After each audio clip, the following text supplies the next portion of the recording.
নমস্কার, আমি সোমা। আমি আজ তোমাদের ক্লাস 9 এর কুশি দেখি 18 বৃত্তের ক্ষেত্রফল শুরু করছি 13 নম্বর থেকে। তো যাদের এখনো 12 পর্যন্ত আমি করে দিয়েছি, যাদের এখনো হয়নি তারা অবশ্যই আগের ভিডিওগুলো দেখে নেবে একটু। তো চলো 13 নম্বর থেকে কি আছে দেখা যাক। দেখো 13 নম্বর অঙ্কগুলো দিয়েছে যে একটা চিত্র এঁকে দেবে, চিত্রের মধ্যে যে রেখাঙ্কিত যে অংশটা তার ক্ষেত্রফলটা বের করতে বলছে। একটা বৃত্তের ভিতর থেকে একটা বর্গক্ষেত্র আছে। এবার এই যে রেখাঙ্কিত মানে রেড কালি দিয়ে যেগুলো মার্ক করা আছে সেইটুকু অঞ্চলের ক্ষেত্রফলটা বের করতে বলছে। ঠিক আছে, তো চলো আমি একটা ছবি এঁকে নিই খাতার মধ্যে। একটা বৃত্তের ভিতর বর্গক্ষেত্র, যে বর্গক্ষেত্রটার কর্ণ দিয়েছে একটা এবিসিডি একটা বর্গক্ষেত্র। তাহলে কি এই যে এই মার্ক করা যে এরিয়াগুলো, এই এরিয়াটুকু শুধু ক্ষেত্রফল বের করতে বলছে। তো এটা দেখে বুঝতে পারছো আশা করি কিভাবে করব আমরা। বৃত্তের ক্ষেত্রফল থেকে পুরো যদি বর্গক্ষেত্রটাকে আমরা মাইনাস করে দিই তাহলে এই যে বাকি যে ছোট ছোট এরিয়া আছে সেটুকু আমরা পেয়ে যাব। ঠিক আছে, পুরো বৃত্তের ক্ষেত্রফল থেকে বর্গক্ষেত্রের ক্ষেত্রফলটাকে মাইনাস করতে হবে। তো অঙ্কটা করার জন্য আমাদের কি কি ডাটা দিয়েছে এখানে। এখানে বলেছে যে বৃত্তের ব্যাসার্ধের দৈর্ঘ্য বলেছে 7 সেমি। বৃত্তের ব্যাসার্ধের দৈর্ঘ্য যেহেতু 7 সেমি বলেছে, তো বৃত্তের ব্যাসার্ধ যেহেতু বলে দিয়েছে তার মানে বৃত্তের ক্ষেত্রফলটা আমরা পেয়ে যাব। তো বৃত্তের ব্যাসার্ধ কত বলেছে? 7 সেমি। তাহলে বৃত্তের ক্ষেত্রফল কি হবে? পাই আর স্কোয়ার, মানে পাই ইন্টু ব্যাসার্ধের স্কোয়ার। পাই মানে 22/7, 7-এর স্কোয়ার। তাহলে কাটাকাটি করে আমরা কত পাচ্ছি? 154 বর্গ সেমি। তাহলে পুরো বৃত্তের ক্ষেত্রফলটা পেয়ে গেলাম। এবার আমাদের কাজ হচ্ছে বর্গক্ষেত্রের ক্ষেত্রফল পাওয়া। তো বর্গক্ষেত্রের ক্ষেত্রফলের ফর্মুলা কি আগে আমরা জানবো। বর্গক্ষেত্রের ক্ষেত্রফলের ফর্মুলা জানি আমরা যে বাহু স্কোয়ার, তার মানে বর্গক্ষেত্রের আগে বাহু জানতে হবে, তাই তো। তো আমরা এখান থেকে কি জানি, এই অঙ্কটা আমরা আগেও করেছিলাম। তো এখান থেকে আমরা কি জানি যে এই যে মানে বৃত্তের যে ব্যাসটা, ঠিক আছে, এটা তো বৃত্তের ব্যাস। বৃত্তের ব্যাসটা কি বর্গক্ষেত্রের কর্ণের সমান হয়। তাহলে বৃত্তের ব্যাসার্ধ যদি 7 হয় তাহলে বৃত্তের ব্যাস কত? ব্যাসার্ধ যদি 7 হয় তাহলে ব্যাস কত? 7 × 2 মানে 14 সেমি। আমি কি বললাম? বৃত্তের ব্যাস মানে কি বর্গক্ষেত্রের কি কর্ণ সেটা। তাহলে বৃত্তের ব্যাস ইকুয়াল টু কি বর্গক্ষেত্রের কর্ণ, মানে কত? 14 সেমি। এবার বর্গক্ষেত্রের কর্ণ পেয়ে গেছি, সেখান থেকে আমাদের কি পেতে হবে? বর্গক্ষেত্রের বাহু পেতে হবে। আমি একদম ডিটেলসে করেছি অঙ্কটা। তো দেখো বর্গক্ষেত্রে বাহু কত? এক্স ধরে নিচ্ছি। তো বর্গক্ষেত্রের কর্ণের দৈর্ঘ্য ফর্মুলা কি জানি আমরা? √2 ইন্টু বাহু মানে √2 ইন্টু এক্স। এটা পেলাম বর্গক্ষেত্রের কর্ণ। আর একটু আগে এটা ছিল। তো বর্গক্ষেত্রের কর্ণ √2 ইন্টু এক্স ইকুয়াল টু কত? 14। তাহলে এক্স ইকুয়াল টু কত পাচ্ছি? 14/√2। তাহলে বর্গক্ষেত্রের বাহু এটা পেলাম আমরা। তাহলে বর্গক্ষেত্রের ক্ষেত্রফল কি হবে? বর্গক্ষেত্রের ক্ষেত্রফল তাহলে কি বাহু স্কোয়ার মানে কি 14/√2 এর হোল স্কোয়ার। ঠিক আছে, 14/√2 এর হোল স্কোয়ার, এটা যেহেতু বাহু বেরোচ্ছে আমাদের। তো এখান থেকে 14/√2 এর হোল স্কোয়ার, 14 × 14/√2 এর হোল স্কোয়ার ছিল, তো √2 এর হোল স্কোয়ার মানে কি একবার আমি 2 বানিয়ে দিচ্ছি এখানে। তো কাটাকাটি করে আমরা কত পাচ্ছি? এখানে এখানে কাটাকাটি করে পেলাম আমরা হচ্ছে 98 বর্গ সেমি। তো আমাদের বলেছিল যে এই রেখাঙ্কিত অংশটার ক্ষেত্রফল বের করতে। ঠিক আছে, তো রেখাঙ্কিত অংশের ক্ষেত্রফল কিভাবে বের করব আমরা? কি জানি, পুরো বৃত্তের ক্ষেত্রফল থেকে এটাকে মাইনাস করব। তাহলে বৃত্তের ক্ষেত্রফল মানে কত? 154 থেকে আমরা বর্গক্ষেত্রটাকে মাইনাস করছি, তাহলে কত হচ্ছে? 56। এটা হচ্ছে অ্যান্সার। এবার একটা কথা বলি এখানে, যেটা আমি করলাম এই পার্টটা, ঠিক আছে, আমরা একটা ফর্মুলা জানি। তোমাদের যদি বাই চান্স ওই ফর্মুলা ভুলে যাও তো একদম সেই জন্য পাতে প্রসেসই করালাম। যদি কিছু ফর্মুলা মনে না থাকে তাহলে মানে এটা তো অবশ্যই মনে রাখতে হবে। যদি ওই ফর্মুলা ভুলে যাও তাহলে একবারে মানে নর্মাল একটা প্রসেস যাতে নামাতে পারো সেই জন্য আমি এটা দেখিয়েছি। তো আহ, যদি বর্গক্ষেত্রের কর্ণ দেওয়া থাকে তাহলে বর্গক্ষেত্রের ক্ষেত্রফল বের করার ফর্মুলা হচ্ছে হাফ ইন্টু কর্ণ স্কোয়ার। ঠিক আছে, বর্গক্ষেত্রের যদি কর্ণ দেওয়া থাকে তাহলে সেখান থেকে বর্গক্ষেত্রের ক্ষেত্রফল বের করার ফর্মুলা হচ্ছে হাফ ইন্টু কর্ণ স্কোয়ার। তাহলে দেখো অঙ্কটা অনেকটা ছোট হয়ে যেত। এখান থেকে বর্গক্ষেত্রের কর্ণের দৈর্ঘ্য দেওয়া আছে, তাহলে এখানে কি বের করতাম? একেবারে বর্গক্ষেত্রের ক্ষেত্রফল equal to half into Karna square. Karna square মানে কত? 14 × 14। তাহলে কত হচ্ছে? 98। এ দেখো একবারে এখানে বেরিয়ে গেল। ঠিক আছে, এবার এখানে বেরিয়ে গেল, ব্যাস এইটুকুটা এখানে মাইনাস করে দিতাম। তো এই ফর্মুলাটা যদি বাই চান্স ভুলে যাও তো সেই জন্য আমি এটা করিয়ে দিলাম। তো তোমরা এইটুকু প্রসেস একটা করে রাখতে পারো। তো তার জন্য এতটা করার দরকার নেই, এতটা এসে এই দুটো লাইন করে নিয়ে একেবারে এই রেখাঙ্কিত অংশের ক্ষেত্রফল থেকে চলে আসবে, ঠিক আছে। তো এবার সেকেন্ড অঙ্কে আসছি। সেকেন্ড অঙ্ক যেটা আছে, সেকেন্ডেরটাও আমাদের একটা রেখাঙ্কিত অংশের ক্ষেত্রফল বের করতে বলেছে। তো এখানে কি বলেছে, চারটা বৃত্ত আছে আর বৃত্তগুলোর কেন্দ্র থেকে একটা বর্গক্ষেত্র এঁকে দিয়েছে। তো এই যে রেড কালার যে এরিয়া, সেখানকার ক্ষেত্রফলটা বের করতে হবে। তো দেখো চারটা বৃত্ত, তার মাঝখানে এবিসিডি একটা বর্গক্ষেত্র আছে, আর এই যে রেখাঙ্কিত যে অংশটা আছে এটার ক্ষেত্রফল বের করতে বলছে। তো আমরা কিভাবে বের করব, দেখো চারটা বৃত্তের ক্ষেত্রফল আগে বের করব।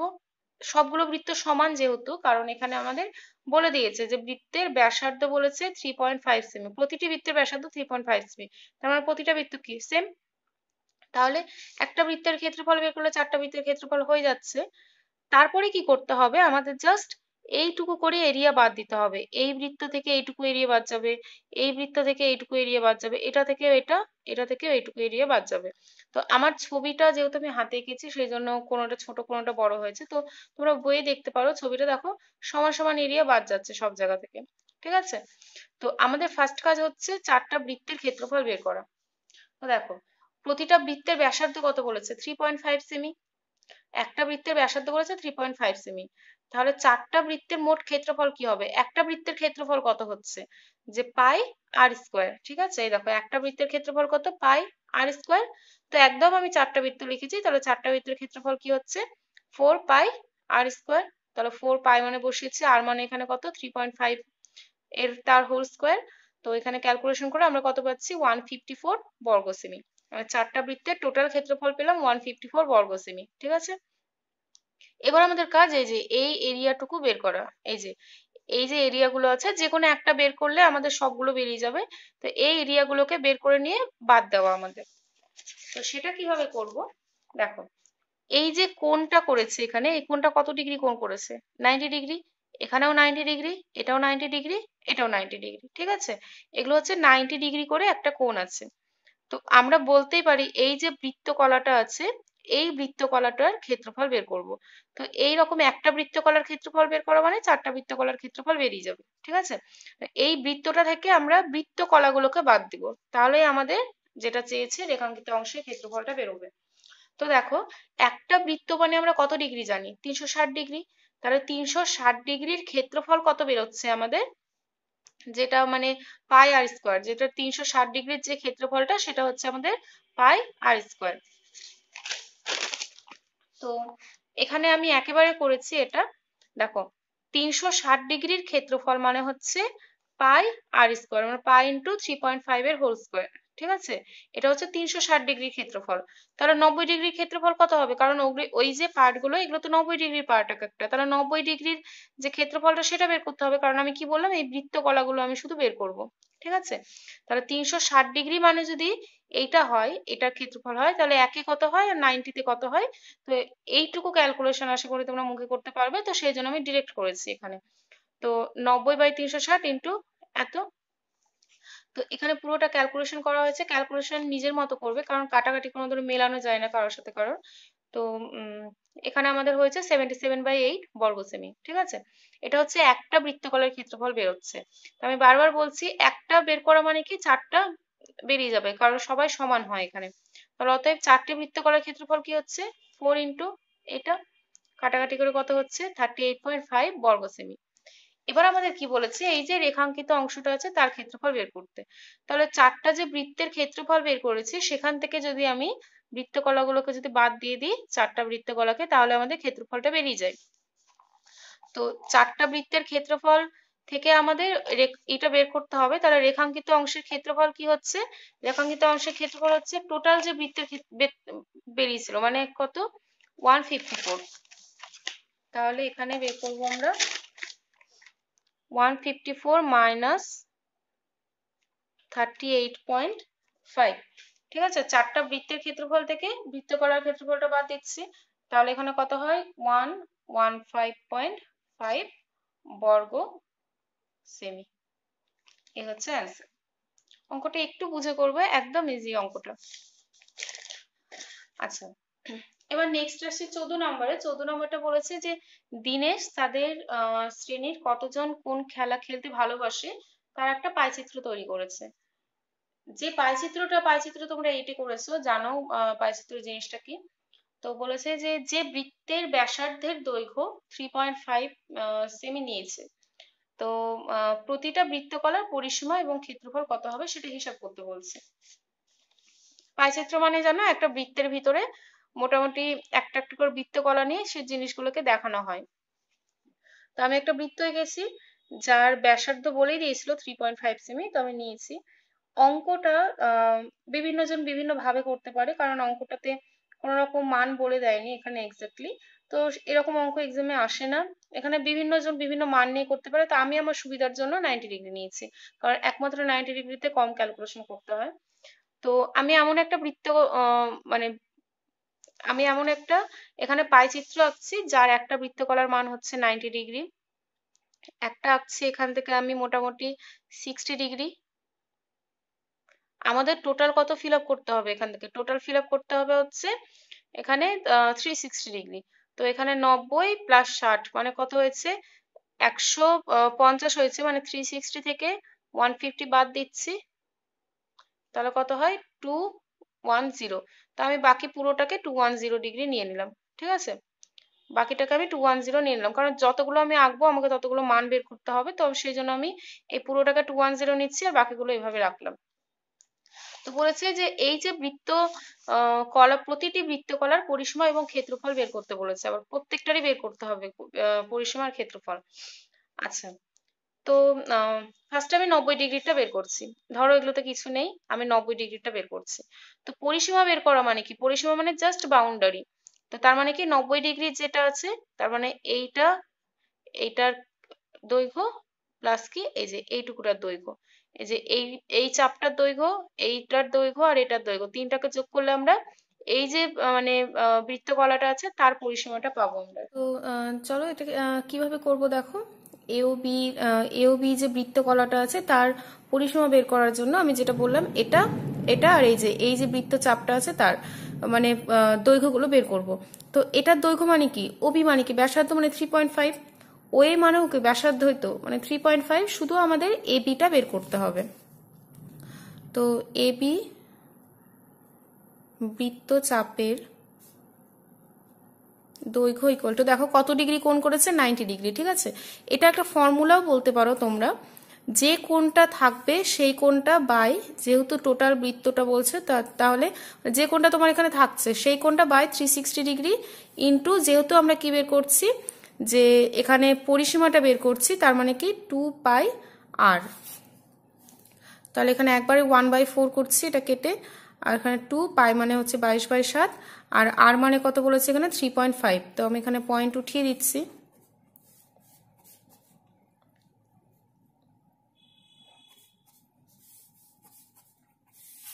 তাহলে পাচ্ছি হচ্ছে 11/2 এত সেমি।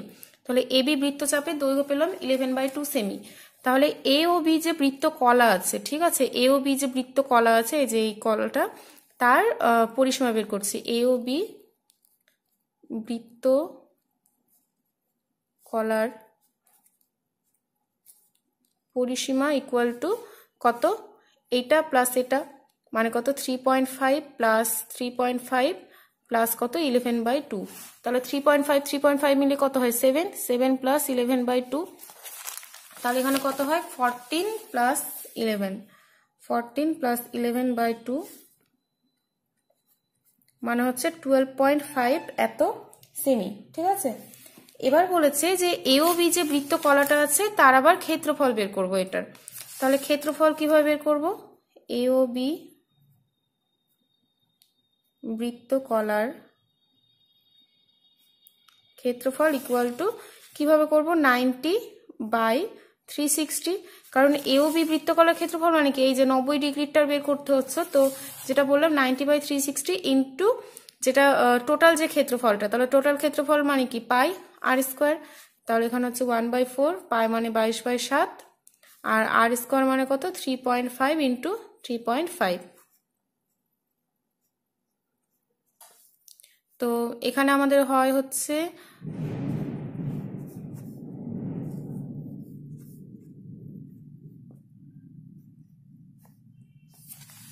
তাহলে কত পাচ্ছি 77/8। তো এখানে ক্যালকুলেশন করে পাবো আমরা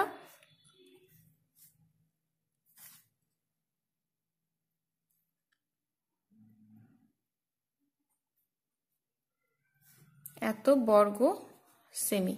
ঠিক আছে, এই হচ্ছে অ্যান্সার। তো তারপরে আবার দেখো আমরা কি করব, সেম ভাবে এ ও সি যে আছে বৃত্তকলাটা, তার পরিসীমা বের করব, তার ক্ষেত্রফল বের করব। তো এইটা মানে জানা আছে, এটা মানেও জানা আছে। আমি এই অঙ্কটাতে যেগুলো জায়গায় 90 লিখেছি সব জায়গাতে জাস্ট 60 বসাবে। ঠিক আছে, যেগুলো জায়গায় 90 লিখেছি সব জায়গাতে জাস্ট 60 বসাবে, বসে নিয়ে অঙ্কটা করবে। আর তারপরে লাস্ট আমাদের কি আছে, বিওসিটা বের করতে হবে আবার। তো আগেরটাই যেগুলো আমাদের 90 ছিল সেগুলো জায়গাতে আবার 210 বসিয়ে আমি ক্যালকুলেশন করেছি।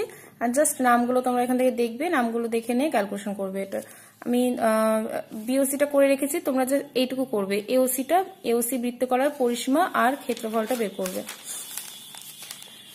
এই যে বিওসি যে আছে, বিওসি এর বা সিওবি এর পরিসীমা বেরিয়েছে এত, আর ক্ষেত্রফল কি বেরিয়েছে এখানে, এটা ক্যালকুলেশন করে নিয়ে আমাদের লাস্ট বেরিয়েছে 539/24 বর্গ সেমি। ঠিক আছে, এটা নিজেরা ক্যালকুলেশন করবে একটু।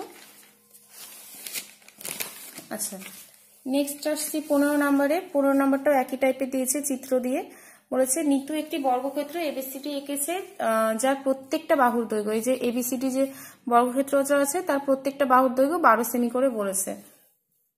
আমার বোন পাশের ছবির মতো এবিসিডি বিন্দুগুলোকে কেন্দ্র করে 6 সেমি দৈর্ঘ্যের 4টি বৃত্তচাপ এঁকেছে। এই বিন্দুগুলোকে কেন্দ্র করে এই যে 4টা বৃত্তচাপ এঁকেছে, যার মানে দৈর্ঘ্য কত করে 6 সেমি। বৃত্তচাপ মানে কি, এই যে এই বিন্দুটাকে কেন্দ্র করে এরকম ভাবে ঘুরিয়ে একটা করে বৃত্ত আঁকতো। তো বৃত্তের একটা অংশ এঁকেছে এখানে। ঠিক আছে, যার মানে দৈর্ঘ্যটা 6 সেমি করে বলে দিয়েছে। তো এইভাবে একটা নকশা এঁকেছে, নকশা আঁকা ক্ষেত্রের পরিসীমা এবং ক্ষেত্রফল কত, এই যে ভিতরটা পরিসীমার ক্ষেত্রফলটা বের করতে বলছে। তো কিভাবে করব, টোটাল বর্গক্ষেত্রের ক্ষেত্রফল থেকে আমাদের জাস্ট এইটুকু অংশগুলো আমরা যে 4টা অংশ যদি বাদ দিয়ে দিই তাহলে ভিতরেরটার ক্ষেত্রফল পেয়ে যাব। আর পরিসীমা বের করার জন্য কি করতে হবে, এই যে এই বাউন্ডারিগুলো, এই যে 4টা যে বাউন্ডারি আছে 4টা বাউন্ডারি আমাদের বের করে যোগ করতে হবে। তো দেখো এখানে এবিসিডি বর্গক্ষেত্রের বাহুর দৈর্ঘ্য কত, 12 সেমি বলে দিয়েছে। তো আমাদের ক্ষেত্রফলটা বের করে রাখছি, যেহেতু আমাদের ক্ষেত্রফল লাগবে তো সেই জন্য আমরা বের করে রাখলাম। বাহু স্কোয়ার মানে 12 × 12 মানে 144 বর্গ সেমি। এবার কি বলেছে যে বৃত্তচাপের ব্যাসার্ধগুলো মানে বৃত্তচাপের যে দৈর্ঘ্যগুলো সেগুলো কত বলে দিয়েছে 6 সেমি। তো এখানে দৈর্ঘ্য লিখতে পারো, বৃত্তচাপের দৈর্ঘ্যগুলো বলেছে হচ্ছে 6 সেমি। দেখো কত ডিগ্রি কোণ করে আছে, এখানে যদি একটা আমরা বৃত্ত আঁকতাম, মোটামুটি এইভাবে একটা বৃত্ত কল্পনা করো, এভাবে একটা ধরো বৃত্ত থাকতো, তো এই কোণটা কত 90 ডিগ্রি। তার মানে এই যে বৃত্ত কলাটা আছে সেটা কি 90 ডিগ্রির বৃত্ত কলা একটা। ঠিক আছে, তার মানে কি 90 ডিগ্রির হিসাবটা করতে বলেছে। দেখো আগের অঙ্কগুলোতে তোমাদের কোণকে উল্লেখ করে বলছিল, এখানে কোণ কোনো রকম উল্লেখ করেনি। তো আমরা জানি এখানে বর্গক্ষেত্রে কোণগুলো কত হয়, 90 করে হয়, তার মানে এটা কি 90 ডিগ্রি আছে। তো পরিসীমা কিভাবে বের করবো আমরা, আবার 90/360 ইন্টু টোটাল যে পরিসীমা 2π আর মানে কি 6। তো এখানে ক্যালকুলেশন কত হয়েছে 3π এত সেমি, আমি 3π করেই রেখেছি এখানে।